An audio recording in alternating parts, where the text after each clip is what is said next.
And when they do that, this way is going to be shut down for quite a while. You guys hanging in there all right? Yeah, doing okay. We are live on TV. Can we chat with you guys? Sure. I take it you got a house over here? Yeah, we're about 10 houses down. How you holding up?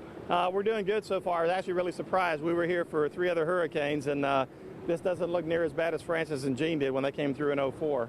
Well, that's good to hear. I mean, and this is my first time seeing something like this on this part of the county. Yeah, when we came in '04, you'd come out here, and a lot of these houses have been built since then, so they're better construction. But in '04, there were houses laying sideways on the ground. So now, did you spend the night out here, or? No, we drove back up this morning. I've had the house here for 21 years, and so we've seen this will be, I guess, our 4th one. But mostly, from what we've seen so far, there's a few of the original houses that have ground level, got water inside of them.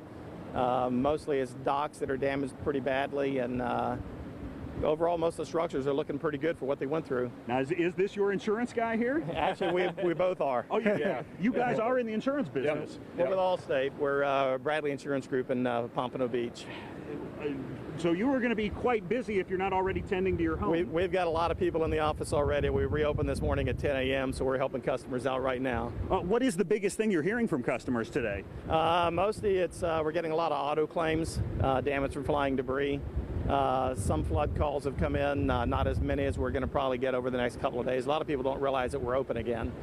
So we sent out an email to all the customers letting them know direct contact phone numbers for the different carriers because we handled a number of different property carriers as well. And so they've got all the contact information. But pretty much what we're seeing on here is I think the worst that we've seen up to this point. Going north, I think they're on the beach, it may get a little bit worse as you go north. I haven't seen up there yet. Yeah, this is the furthest we've got north, too. Well, being in the insurance business, I imagine you are well insured, and you slept probably as better than anybody else last night. Well, you'd be surprised. When you look out here, none of this is insurable. So everybody's eating this out of pocket. All these docks and piers that are gone, the only thing you can really insure them for is for fire and liability. Anything that's flood damage isn't covered. You can't use flood insurance for piers or wharfs or pilings. So, pretty much every one of these that you see has probably got somewhere between $50,000 and $80,000 in uncovered losses because they'll have the lifts, the electrical, the plumbing, the docks themselves.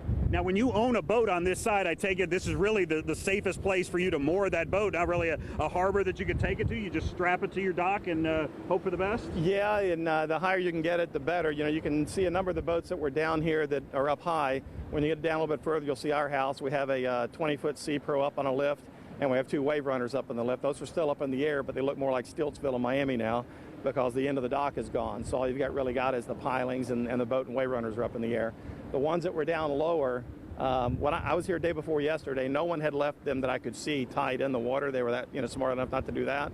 But unfortunately, some of their lifts didn't take them high enough. So when the surge came in, it pretty much just took the docks down and the lifts with them. And as you walk down the street here a little bit further, if you haven't seen them yet, you'll see there's 2 or 3 boats over here that are up on ground. There's a number of wave runners. And as you go further down the street, there's more boats that are washed up right on the shoreline.